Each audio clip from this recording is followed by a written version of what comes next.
Fala pessoal, aqui quem fala é Vitor Hugo Fernandes, professor e comentarista político. Hoje estou aqui para debater o seguinte: pesquisa Datafolha mostra que Lula tem 38% de bom e ótimo perante a população. A questão é, isso é bom ou é ruim?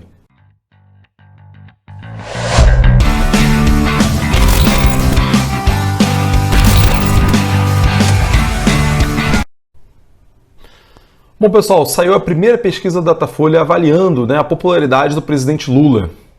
E como eu falei anteriormente, Lula tem 38% de aprovação da população e 29% considera que o governo é ruim, né? Você tem 38% de ótimo e bom e 29% de rejeição, de ruim e péssimo. Isso é bom ou ruim? Depende de vários fatores. Além disso, a gente tem 30% da população que diz que o governo é regular e 3% não souberam, não opinaram, né? Que também acontece em todas as pesquisas. Vamos comparar como é que foi com o Bolsonaro em 2019, né? Nos 3 primeiros meses de governo Bolsonaro, agora que a gente concluiu, 3 meses de governo Lula. Bolsonaro em 2019, ao final de 3 meses de governo, tinha 30% de avaliação de ruim ou péssimo, a aprovação dele era de 32% e 33% considerava o governo regular. Então, comparando com o Bolsonaro, a avaliação do Lula é boa. A gente tem aí um bom indicador, afinal de contas, Lula tem 38% de aprovação com 3 meses de governo, Bolsonaro tinha 32%. Em 2003, quando Lula chegou ao poder pela primeira vez, Lula era aprovado por 43% da população. Qual que é a diferença então, né? Está menor agora do que no primeiro governo Lula. Vamos lembrar que teve um massacre midiático ao longo dos 13 anos em que o PT ficou no poder, né? Comandando, poder não, né? Poder executivo, né? O poder é muito mais amplo do que isso. Nesses 13 anos que o Lula ficou no poder, Lula e Dilma ficaram no poder, você teve todo um massacre midiático, já comentei isso em outros vídeos que eu fiz aqui no canal. Você teve um massacre todo dia falando notícias ruins contra o Globo, particularmente contra o governo Dilma, né? Esse massacre foi muito forte. Você fez com que Lula se transformasse do político mais apoiado, mais querido do Brasil, saindo do governo com 87% de aprovação em 2010, para alguns anos depois, ali por volta de 2016, 2017, o Lula ser o político mais odiado do Brasil. Então, não vamos nos esquecer desse massacre midiático, que é um fator fundamental para você entender o porquê que hoje você tem um grupo ali nos 30% da população que odeia o Lula, né? São os bolsonaristas. Então, Lula teve 43% de aprovação no seu primeiro mandato, né? O que foi melhor ainda no segundo mandato de Lula, porque no início do primeiro governo ele ainda tinha rejeição à imagem dele, de muito radical e tal, coisa que no segundo governo já não tinha mais, né? Então, vamos avaliar algo por faixas, né? Por grupos sociais, onde que o Lula é mais aprovado, onde ele é mais rejeitado, né? Lula é mais bem avaliado pelos nordestinos, né? Nordestinos sempre salvando o Brasil. Lula tem 53% de ótimo e bom, né, no Nordeste, e tem uma rejeição baixa entre os nordestinos e entre os pobres, né? Entre as pessoas mais pobres, ou seja, aquelas que ganham até 2 salários mínimos, Lula tem uma avaliação de ruim e péssimo de apenas 21%, né, da população. E entre os mais jovens também, né? Só 17% dos mais jovens, que são aqueles 16 até 24 anos, que considera o governo ruim ou péssimo. Então Lula tem uma boa aprovação entre os pobres, tem uma boa aprovação entre os nordestinos, tem uma boa aprovação entre os mais jovens, né? Que é muito parecido com o perfil da pesquisa que a gente já tinha, as pesquisas eleitorais, né? E agora, quem é que mais rejeita o governo Lula? Isso tudo são informações que estão públicas na internet, aqui eu estou me baseando no site G1, mas essas informações estão no site do próprio Datafolha também. Vamos lá, quem é que mais rejeita o Lula? Primeiro, o pessoal da região sul.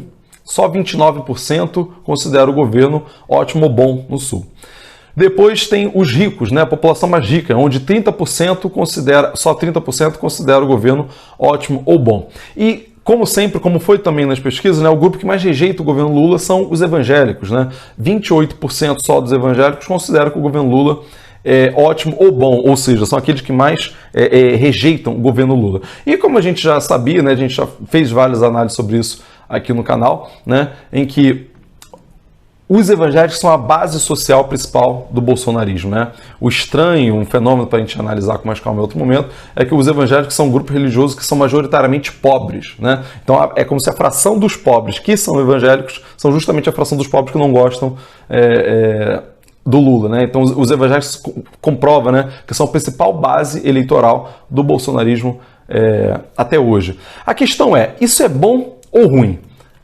Essa avaliação aqui depende de alguns fatores. Primeiro, levando em consideração o massacre midiático que o PT sofreu ao longo dos anos, é uma avaliação até boa. É uma avaliação boa. você ter 38% da população que considera ótimo ou bom. É melhor que Bolsonaro, que não sofreu massacre midiático nenhum, né? Logo que chegou ali no governo. Veio a ser criticado posteriormente ao longo do governo pelos absurdos que ele fez. A questão é, ainda é uma margem pequena. Você tem uma rejeição ainda grande, você tem uma expectativa muito grande da população com relação ao governo. Então, é um risco grande você ter uma avaliação que ainda é relativamente pequena, embora melhor que a do governo anterior, porque você não tem uma economia que está dando sinais de grandes melhores, você tem uma pequena melhorazinha com relação à questão do emprego, mas principalmente essa questão dos juros altos do Banco Central, um presidente do Banco Central que é nomeado pelo Bolsonaro, e que o Lula também não quer comprar essa briga, ele poderia demitir, afinal de contas o presidente do Banco Central não está conseguindo cumprir a obrigação dele, como uma delas é combater a inflação, né?